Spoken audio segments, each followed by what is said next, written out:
बोलो वृंदावन बिहारी लाल की जय। श्रीमद् भगवद गीता की जय। आज से हम छठा अध्याय आत्म संयम योग प्रारंभ करने जा रहे हैं। 5वें अध्याय तक भगवान ने कर्म योग की बहुत महिमा गाई और गीता जी का यह विशेषता है कि जो विषय वो पिछले अध्याय में छोड़ करके आए हैं उसका थोड़ा सा यहाँ वर्णन करेंगे, फिर उसके बाद आगे का विषय प्रारंभ करेंगे। तो हम देखते हैं कि भगवान ने पिछले अध्याय में 5वां कर्म संन्यास योग में और तीसरा अध्याय कर्म योग, चौथा अध्याय कर्म ज्ञान कर्म संन्यास का हमने श्रवण किया, मनन किया। तो उसमें जो भगवान ने कर्म संन्यासी कहा कर्म योगी को, तो वह उसकी कर्म संन्यासी की कर्म योगी की बहुत प्रशंसा की है। और यहाँ पर उसी विषय को एक बार रिपीट करते हुए दोहराते हुए भगवान कहते हैं और उसी विषय का को प्रारंभ करते हुए भगवान छठे अध्याय का प्रारंभ करते हैं। अथ षष्ठो अध्याये श्री भगवान उवाच अनाश्रितः कर्मफलं कार्यं कर्म करोति यः स सन्न्यासी च योगी च न निराग्नेन च अक्रियः। कि जो पुरुष कर्म फल का आश्रय न लेकर करने योग्य कर्म करता है वह सन्यासी तथा योगी है। यहाँ भगवान ने कर्म योगी की कर्म सन्यासी की परिभाषा की है कि जो कर्म फल का आश्रय न लेकर यानी फलासक्ति का त्याग करके निष्काम भाव से कर्म करता है वह योगी है। उसी को सन्यासी तथा योगी भगवान ने कहा है। यानी हम फलासक्ति को रखते हुए फल की कामना करते हुए जो कर्म करते हैं वह हमको बांधने वाले होते हैं और उसकी भगवान ने निंदा की है, वह योगी नहीं कहा जा सकता। और यहाँ पर भगवान कहते हैं कि केवल अग्नि का त्याग करने वाला सन्यासी नहीं है तथा केवल क्रियाओं का त्याग करने वाला योगी नहीं है।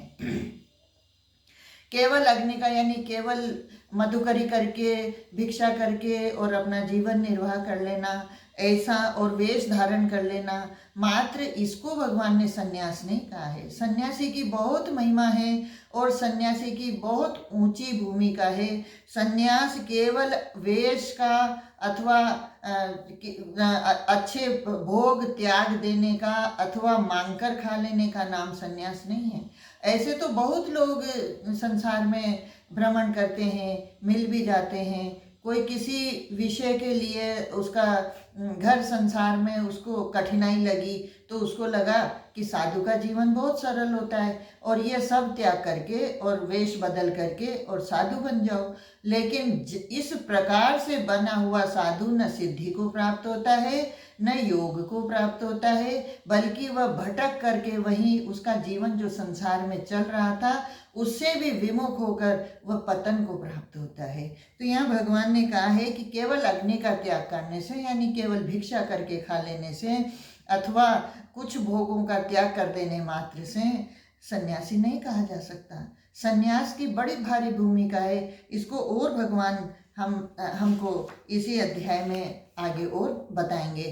पिछले अध्याय में भी भगवान ने बहुत गुण बताए हैं, बहुत सारे लक्षण बताए हैं सन्यासी के, कि कर्मों का त्याग करने वाला सन्यासी न हर्ष पा करके प्रसन्नता वाला अपना अनुकूल विषय पा करके न तो प्रसन्न होता है और न प्रतिकूलता आने पर दुखी होता है। इस प्रकार से वह द्वंद्वों से ऊपर उठ करके और उसके मन में समता आ जाती है। ऐसी समता केवल क्रिया और अग्नि को त्यागने वाले का नहीं हो सकता। इसलिए भगवान ने कर्म सन्यासी की फलासक्ति का त्याग करके निष्काम कर्म से करने वाला जो है उसी को योगी कहा है और उसी को सन्यासी कहा है। आगे भगवान कहते हैं यम सन्यासमिति प्राहुर्योगम तम विद्धि पांडव न ही संन्यस्त संकल्पो योगी भवति कश्चन। कि हे अर्जुन, जिसको सन्यास ऐसा कहते हैं उसी को तू योग जान, क्योंकि संकल्पों का त्याग न करने वाला कोई भी पुरुष योगी नहीं होता। यहाँ भगवान संन्यास की और योग की एकता बता रहे हैं। और संन्यास और योग दोनों जब एक हो जाते हैं तो ही कर्म योग बनता है। संन्यास की भगवान ने पिछले श्लोक में परिभाषा कर दी कि जो संकल्पों का त्याग करे, फल की इच्छा का त्याग करे, वही सन्यासी है। तो इस प्रकार से कहते हैं कि तू उसी को योग समझ, यानी संन्यास और योग ये दोनों भिन्न भिन्न नहीं हैं, क्योंकि सर्व संकल्पों का त्याग करने वाला ही योगी है। अब योगी कौन बनेगा? निष्काम कर्म करने के लिए भगवान कह रहे हैं, और निष्काम कर्म तभी होगा जब संकल्प का त्याग होगा, और संकल्पों का त्याग होने से उसके संकल्प ऊंचे हो जाएंगे, श्रेयस्कर होंगे, और उससे जो भी कर्म होगा वह उत्तम होगा, क्योंकि उसमें हम हमारे संस्कार, हमारी वासनाएं नहीं लगाते, और जब हमारी इच्छाएं उसमें लग जाती है तो कर्म का निकृष्ट हो जाता है, निम्न हो जाता है। और जब परमात्मा की इच्छा से जो हो रहा है ऐसा मानकर, जो हमको सामने से मिल रहा है उसको ऐसा मानकर कर देते हैं, तो वह कर्तव्य मात्र रहता है, और इस प्रकार करने से उसके फल से वो बंधता नहीं, वही सन्यासी है, और वही उसी को योगी भगवान कहते हैं। इसलिए कहते हैं कि सन्यास जिसको कहा है कर्म फल आसक्ति का त्याग करने वाला सन्यासी है, उसी को तू योगी समझ। यानी योगी कौन है? अर्जुन से भगवान ने योगी होने का बहुत आग्रह किया है। भगवान ने कहा है कि योगी सबसे श्रेष्ठ होता है, लेकिन योगी कौन? इसके लिए कई संतों से हमने सुना है कि हम संसार में रहते हुए योगी कैसे बने। इसकी सर्वप्रथम आवश्यकता है कि हम संसार के उपयोगी बन जाए। जैसे प्रधानमंत्री, उप प्रधानमंत्री, सचिव, उप सचिव इस तरह से होते हैं ना, तो हम जब उप बन जाएंगे तो योगी बनने में देर नहीं लगेगी। मुझे बहुत अच्छा लगा ये श्रवण करके। तो जब उपयोगी हो जाते हैं, यानी हम संसार के लिए उपयोगी कब होते हैं? जब हम हमारी इच्छाओं का, कामनाओं का त्याग कर देते हैं, और दूसरों की इच्छा कामनाओं के लिए, दूसरों के हित के लिए ही हमारा जीवन होता है, तो उसी को सन्यासी, उसी को योगी कहा जाता है। तो अगर हम उपयोगी बन गए, यानी संसार में रहते हुए, सब कर्म करते हुए हम सबका हित चाहने लगे, उसी में हमारा हित देखने लगे, तो हम सब के लिए उपयोगी हो गए। और भगवान कहते हैं कि इस प्रकार से जिसने अपने संकल्पों का त्याग कर दिया है वह योगी होता है। अब योगी का एक सुंदर सा अर्थ जो मुझे अच्छा लगता है कि योगी मतलब भगवान से योग हो जाना, भगवान से एक हो जाना। अभी हम संसार से एक होकर के परमात्मा से अलग हुए हैं, अलग मानते हैं, और अलग मानने के कारण ही हम भगवान को श्रेष्ठ, ऊंचा, दूर ऐसा मान करके भजन, पूजन, अर्चन, वंदन इस प्रकार से करते हुए परमात्मा से वियोग मानते हुए हम जीवन जीते हैं। बस हमारी यही भूल होती है, हम परमात्मा से वियोग में अलग हो गए। अब इसको ज्ञान कराकर कोई हमको एक कैसे कराए? इसके लिए आत्म ज्ञान, अपना स्वरूप का ज्ञान ये प्रमुख है कि हम अपने आप को जान लेंगे तो परमात्मा भी जानने में आ जाएगा। तो यहाँ अपने आप को जानने के लिए भी कामनाओं का त्याग करके योगी बनने की आवश्यकता है। इसलिए भगवान कहते हैं कि जो संकल्पों का त्याग करने वाला है वही योगी कहा जा सकता है। जो बहुत अच्छे अच्छे सत्कर्म भले ही करता हो, परंतु जिसने संकल्पों का त्याग नहीं किया, कहीं ना कहीं उसके मन में कुछ संसार से प्रशंसा पाने की, मान पाने की कुछ न कुछ इच्छा उसकी रहेगी, तो इसलिए उसको योगी नहीं कहा जा सकता। आगे भगवान कहते हैं आरुरुक्षोर्मुनेर्योगं कर्म कारणम् उच्यते, योगारूढ़स्य तस्यैव शम कारणम् उच्यते। कि योग में आरूढ़ होने की इच्छा वाले मननशील पुरुष के लिए योग की प्राप्ति में निष्काम भाव से कर्म करना हेतु कहा जाता है।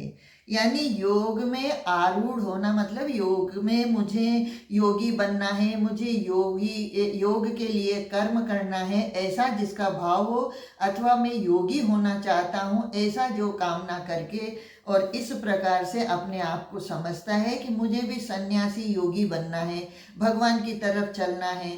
तो हम भगवान की तरफ चल करके और भगवान को कैसे पालें, ऐसा जिसका मन बन गया है, ऐसा मनन करने वाला जो योग में आरूढ़ होना चाहता है यानी योगी बनना चाहता है, तो उसके लिए भगवान कहते हैं कि निष्काम भाव से कर्म करना हेतु कहा जाता है। यानी वह निष्काम कर्म करने लगेगा तो वह योगी बन जाएगा, इसमें कोई संशय नहीं है, क्योंकि निष्कामता से ही फल की आसक्ति छूट जाएगी और जो फल का कर्म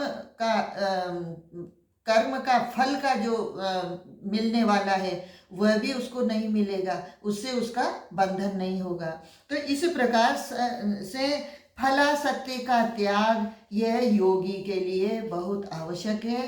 प्रथम सीढ़ी भी है और अंतिम भी है, क्योंकि यहाँ से ही सारा विषय योग पर चलने का यानी परमात्मा से मिलने का प्रारंभ होता है। और इसमें अगर हम सफल हो गए, सिद्ध हो गए कि हम फल की कामना का पूर्ण रूपेण त्याग कर देंगे, बल्कि फल की इच्छा का अब संकल्प भी त्याग कर देंगे, तभी वह योगी कहा जाएगा। और जिस दिन सर्व संकल्प सन्यासी सर्व संकल्पों का त्याग कर दिया तो अब उसको भगवान ने योगी की संज्ञा दी है। तो ऐसे इच्छा मननशील पुरुष के लिए निष्काम भाव से वह योग करे, इसमें योग निष्काम कर्म हेतु का है योग में प्रवेश पाने के लिए। और योगारूढ़ हो जाने पर उस योगारूढ़ पुरुष का जो सर्व संकल्पों का अभाव है वही कल्याण में हेतु कहा जाता है। उसका कल्याण कैसे होगा? संकल्पों का त्याग कर देगा, उसको कल्याण की भी इच्छा नहीं होती, क्योंकि सब संकल्प सब कामनाओं का त्याग कर दिया। तो अब जो सबके हित में लगा हुआ है, जो सबका कल्याण चाहता है, सबका हित चाहता है और करता है, उसको अपने हित में कौन सी कमी रह जाएगी? सब में मैं भी हूँ, सब में मैं भी आ जाता है और सबके लिए करने वाला समष्टि भाव से में आ जाता है, और एक अपने हित के लिए करने वाला वह बंधन में आ जाता है। तो जो अपने लिए करता है उसको तो भगवान ने कहा है कि वह तो पाप को ही खाता है। जो अपने लिए ही करता है, अपने लिए ही पकाता है, अकेला ही अपने हित की बात सोचता है, वह तो पाप करता है, यानी वो बंधन में आ जाता है। तो इस प्रकार जो सबके लिए जीवन जीता है वह सन्यासी, और सबसे सुंदर विषय और सबसे सुंदर सरलतम, इससे सरल कोई और बात हो नहीं सकती कि संकल्पों का त्याग करके और फल की इच्छा का त्याग करके परमात्मा का चिंतन करता हुआ सुगमता से परमात्मा को प्राप्त हो जाता है। और उसी को भगवान ने योगारूढ़ होने वाला और अंत में जिसका कल्याण हो जाता है उसको योगी कहा है। आगे बताते हैं, यदा हि नैन्द्रियार्थेषु न कर्म स्वनुषज्यते सर्व संकल्प सन्यासी योगारूढ़स्तदोच्यते। कि जिस काल में न तो इंद्रियों के भोगों में और न कर्मों में ही आसक्त होता है, उस काल में सर्व संकल्पों का त्यागी पुरुष योगारूढ़ कहा जाता है। बिल्कुल स्पष्ट कर दिया भगवान ने कि जिस काल में, यानी जब से इंद्रियों के भोगों में और न, यानी जिस समय से, जिस वक्त से जीव संकल्पों का त्याग करके और इंद्रियों को संयमित करके, जिसने अपना मन संयम में कर लिया, इंद्रियां संयम में कर ली, ऐसा पुरुष ही संकल्प का कामना का त्याग कर सकता है। वरना तो इंद्रियां अपने अपने विषयों में खींच करके ले ही जाती हैं। मन इंद्रियों के साथ अपने अपनी चंचलता से विषयों में लगी जाता है, और इस प्रकार से वह कभी भी इच्छा से रहित नहीं हो सकता, कामना से रहित नहीं हो सकता। परंतु अगर वो अभ्यास करता हुआ दृढ़ निश्चय कर ले कि मुझे न तो इंद्रियों के लिए, भोगों के लिए लालायित होना है और न मेरा कोई अपना संकल्प है, इस प्रकार से होने पर ऐसा कर्म योग की सिद्धि होने पर ही संभव है। और यह अभ्यासगत है, आज का आज, एक दिन में ऐसा कुछ होता नहीं है। हम ये समझ सकते हैं कि ऐसा कैसे हो जाएगा। तो 3 अध्याय भगवान ने पहले कहे हैं, कर्म करने की कला भी बताई, कर्म को अकर्म करने का विषय भी बताया, और कर्म के संन्यास की भी चर्चा करी, और आत्मारामी होने की भगवान ने बहुत प्रशंसा करी है। तो अपने स्वरूप का ज्ञान करा करके कर्मयोग के माध्यम से आत्मा तक भगवान ने आत्मज्ञान करवाया। उसके बाद जो आत्मारामी पुरुष है उसी की ये ऐसी स्थिति बनती है। निष्काम कर्म करने वाला ही आत्मारामी हो सकता है। और निष्काम कर्म में केवल अगर इसको सरलतम किया जाए तो कामना का त्याग, अपनी कोई इच्छा न रखते हुए कर्म करना, फल की इच्छा न रखना, यह इसमें केवल इतना बात आ जाएगी तो आगे का हमारा कर्म योग सिद्ध हो जाता है। और इसी प्रकार से कर्म करते हुए जिस क्षण से वह इस तरह से उसका लक्ष्य बन गया कि न मुझे इंद्रियों के भोगों में फंसना है, न मुझे मन की चंचलता में विषयों को ग्रहण करना है, मन पर संयम करके केवल मन से परमात्मा का चिंतन करता हुआ, और किसी भी प्रकार के संकल्प का मैं अब अनुसरण नहीं करूँगा, किसी भी संकल्प को मैं अपना मान करके नहीं करूँगा। अब जो भी काम होगा, जो भी संकल्प आएगा, वह परमात्मा का ही है, परमात्मा का ही रहेगा। इस प्रकार से अपने आप को पूर्ण समर्पित करके परमात्मा में लगाता हुआ जिस काल ये लक्ष्य बन जाता है, जिस क्षण जीव का ऐसा भाव बन जाता है, भगवान कहते हैं उस काल में सर्व संकल्पों का त्यागी पुरुष उस समय में ही वह योगारूढ़ हो जाता है। यानी उसकी योग पर वह आरूढ़ होकर के योगी बनने की उसकी प्रक्रिया शुरू हो जाती है। अब उसको जो और बीच बीच में जो भी बाधाएं आएंगी वह अलग है। अब इस तरह से वो कभी यहाँ से गिर नहीं सकता। अब उसको भगवान आगे से आगे का, क्योंकि संकल्प का त्याग बहुत बड़ी बात है। संकल्प का हम प्रत्येक दिन कितने संकल्प करके आज सुबह से प्लानिंग करते हैं, ऐसा करेंगे, वैसा करेंगे, वैसा करेंगे। फिर हम हमारे जीवन को भी संकल्पों से जोड़ देते हैं कि जीवन में ये करेंगे।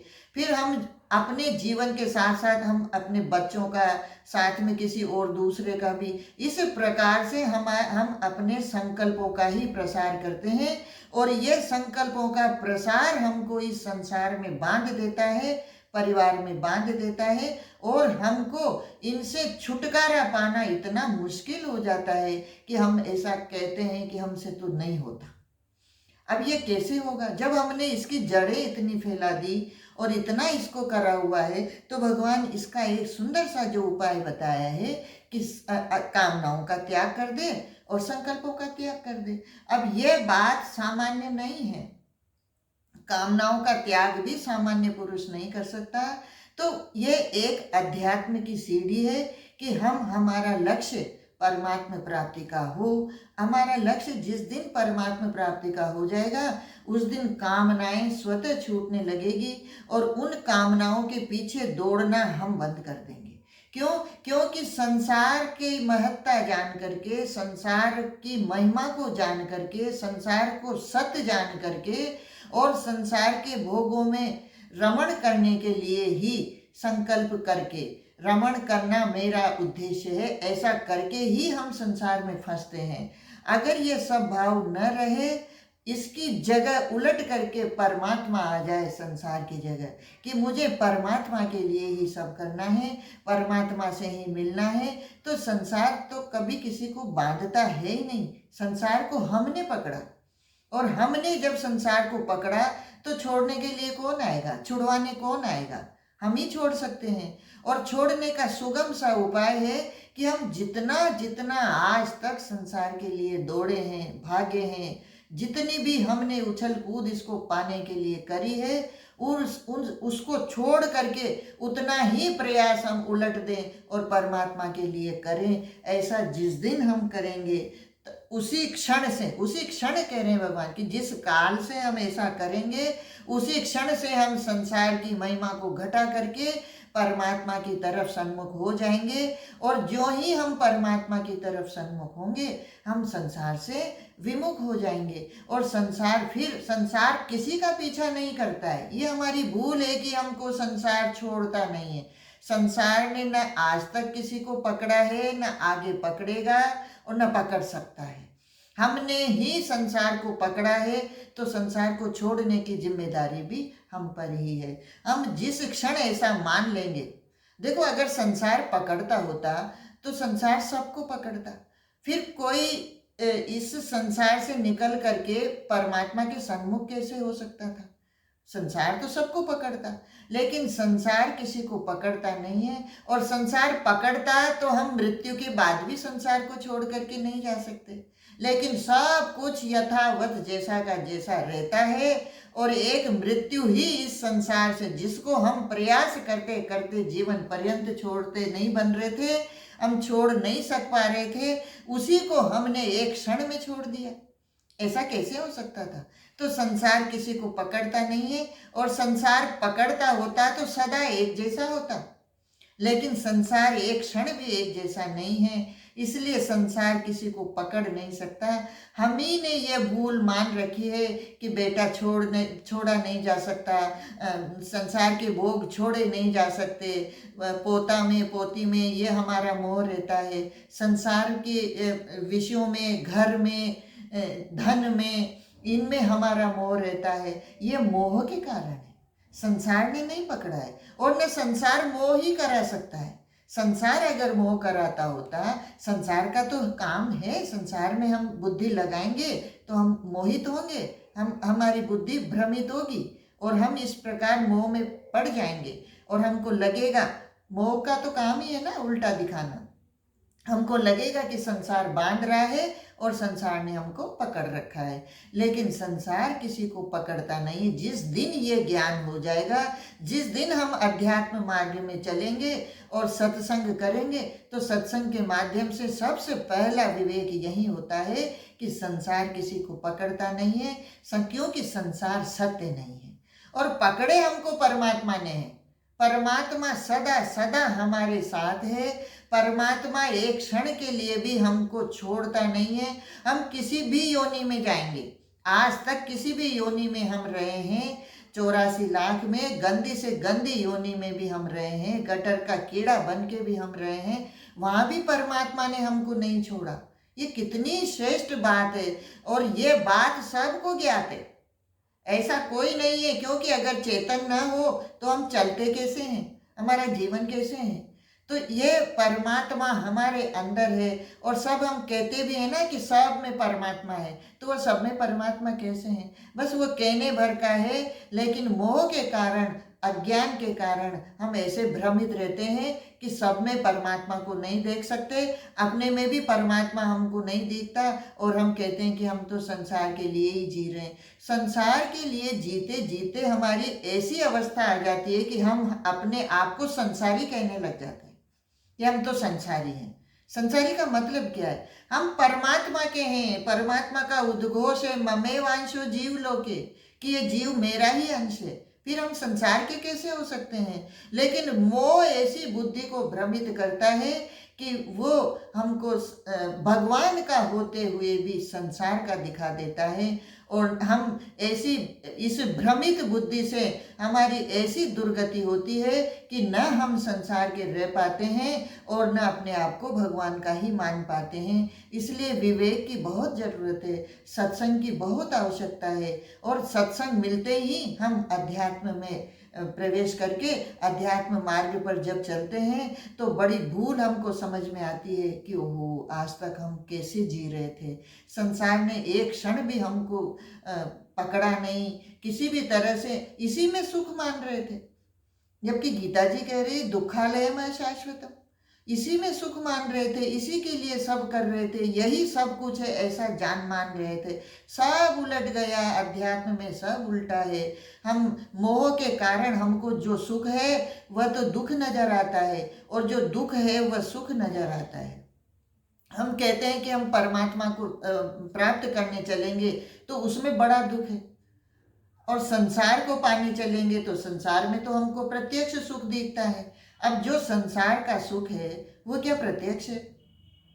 एक क्षण के लिए मिला, प्रत्यक्ष में लगता भी होगा कि हाँ मिला है, लेकिन वो कब छूट जाए इसका भय तो साथ ही लग जाता है। तो फिर उस सुख को हम सुख कैसे कहेंगे? छूटने का भय है, फिर और दोबारा वही न मिलने का भय है। तो इस प्रकार से संसार का सुख सुख नहीं है। इसीलिए भगवान ने स्वयं अपने वचनों से कहा है कि दुखालय अशाश्वतम, अशाश्वत है इसलिए दुखालय है। जो शाश्वत होगा वही सुखालय है, वही सुख का धाम है, और वह शाश्वत केवल और केवल परमात्मा है। इसलिए सुख केवल परमात्मा में है। इसलिए जिस क्षण से हम ऐसा निश्चय कर लेंगे उसी क्षण हम परमात्मा में स्थित हो जाएंगे। ऐसा परमात्मा का ये विषय आत्म संयम योग का भगवान ने शुरू किया है। यहाँ निष्काम कर्म योग की महिमा कही। अब आगे फिर विस्तार से अगले एपिसोड में हम लेंगे। आज के लिए इतना ही। बोलो सच्चिदानंद भगवान की जय।